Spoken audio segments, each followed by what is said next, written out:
नमस्कार। आज हम मुंशी प्रेमचंद की एक बहुत ही मशहूर कहानी नमक का दारोगा इस पर थोड़ी गहराई से बात करेंगे। हाँ, बिल्कुल। ये कहानी आज भी उतनी ही प्रासंगिक लगती है। हमारे पास कहानी के कुछ अहम हिस्से हैं और कोशिश यही रहेगी कि जो इसका मूल द्वंद्व है ना, धर्म और धन के बीच का। हाँ, मतलब ईमानदारी, कर्तव्य एक तरफ हम्म, और दूसरी तरफ भ्रष्टाचार, रुतबा, पैसा। बिल्कुल। और ये सब उस जमाने में जब नमक का नया नया विभाग बना था। हाँ, और कहानी बताती है कि भाई उसमें ऊपरी कमाई की इतनी गुंजाइश थी कि लोग पटवारी जैसी अच्छी नौकरी छोड़कर इस विभाग में आना चाहते थे। जबरदस्त भ्रष्टाचार था मतलब। सही। तो दो मुख्य किरदार हैं हमारे पास। एक तो है ईमानदार दारोगा मुंशी वंशीधर। और दूसरे इलाके के बहुत बहुत प्रभावशाली जमींदार पंडित अलोपीदीन। और कहानी की शुरुआत में ही वंशीधर के सामने एक बड़ी अजीब सी स्थिति आती है। उनके पिताजी उन्हें समझाते हैं। हाँ, वो सलाह देते हैं कि देखो बेटा, ओहदे पे मत जाना, ऊपरी आय देखना।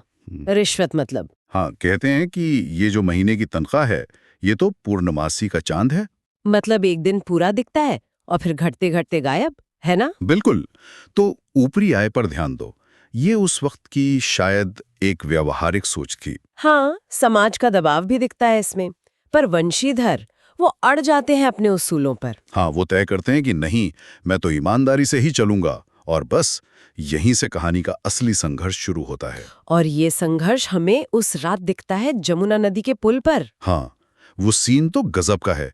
जाड़े की रात है और दारोगा वंशीधर पंडित अलोपीदीन की गाड़ियों को रोक लेते हैं, जिनमें नमक जा रहा था, अवैध रूप से। और पंडित जी, उन्हें तो अपने पैसे और पहुंच पर पूरा भरोसा था, अटूट विश्वास। उनका मानना था कि लक्ष्मी जी यानी पैसा, उससे सब कुछ हो सकता है, न्याय भी खरीदा जा सकता है। हाँ, कहानी में लिखा भी है, न्याय और नीति सब लक्ष्मी के खिलौने हैं।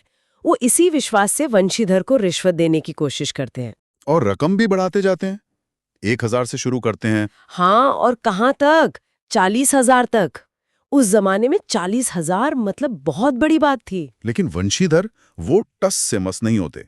साफ कहते हैं, हम उन नमक हरामों में नहीं हैं जो कौड़ियों पर अपना ईमान बेचते फिरते हैं। क्या बात है। और जब 40,000 की पेशकश होती है, तब भी उनका जवाब वही रहता है। कहते हैं 40,000 नहीं, 40 लाख पर भी असंभव है। ये सिर्फ मना करना नहीं था, ये तो सीधे सीधे धन के घमंड पर चोट थी। बिल्कुल। पंडित जी तो हैरान रह गए होंगे। कहानी कहती है पंडित जी ने धर्म को धन का ऐसा निरादर करते कभी न देखा था। यहाँ धर्म और धन आमने सामने थे और वंशीधर उन्हें गिरफ्तार करने का हुक्म दे देते हैं। लेकिन कहानी यहाँ खत्म नहीं होती। गिरफ्तारी तो हो गई, पर जब मामला अदालत पहुंचा। हाँ, तो वहां सब कुछ पलट गया। बिल्कुल। पैसे का खेल देखिए, वकील, गवाह, अफसर सब पंडित जी के पक्ष में। और बेचारे वंशीधर अकेले, उनके पास सिवाय सच्चाई के कुछ था ही नहीं। और नतीजा, अदालत ने पंडित अलोपीदीन को बाइज्जत बरी कर दिया। और वंशीधर की ईमानदारी का क्या हुआ? उसे कहा गया उद्दंडता और विचारहीनता। सोचिए, उन पर तो उल्टियां फप्तियां कसी गईं, अपमान हुआ। मतलब सिस्टम ने ही उन्हें गलत साबित कर दिया एक तरह से। हाँ, और सजा भी मिली। नौकरी से निकाल दिए गए, कार्यपरायणता का दंड मिला। घर पर भी बुरा हाल, पिताजी गुस्से में कि पढ़ना लिखना सब अकारत गया। पत्नी ने भी मुंह फेर लिया कई दिन। बहुत कठिन समय था उनके लिए। ऐसा लगा जैसे ईमानदारी हार गई। मगर कहानी में एक और मोड़ आता है ना? हाँ, सबसे दिलचस्प मोड़।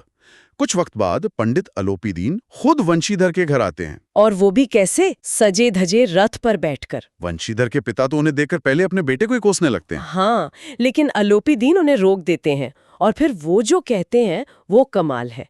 वो वंशीधर को कुलतिलक और पुरुषों में सिंह बताते हैं। सब हैरान रह जाते हैं, पिता भी, वंशीधर भी।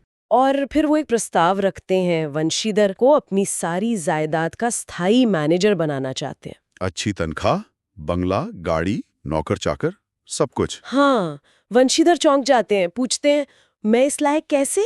मुझ में ऐसी क्या योग्यता है?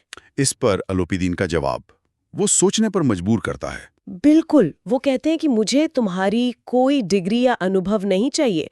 मुझे तुम्हारी वही नदी किनारे वाली ईमानदारी चाहिए।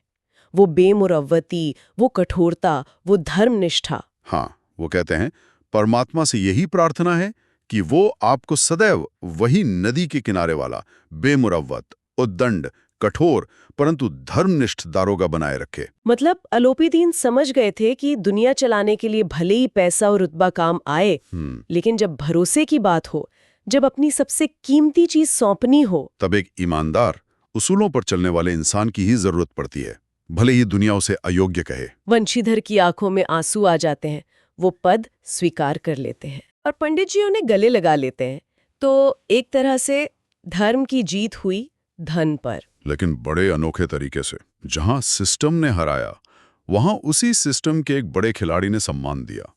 सही कहा। कहानी यही दिखाती है कि शायद भ्रष्ट व्यवस्था में भी अंत में सच्चे चरित्र की कद्र होती है, भले ही वो कद्र वहां से आए जहां से उम्मीद न हो। तो आखिर में यह सवाल मन में आता है कि पंडित अलोपीदीन का क्या सच में हृदय परिवर्तन हुआ था, या ये सिर्फ एक समझदारी भरा प्रैक्टिकल फैसला था अपनी जायदाद बचाने का? हाँ, और क्या सच्ची ईमानदारी उन लोगों से भी सम्मान पा सकती है जो शायद खुद उन उसूलों पर नहीं चलते?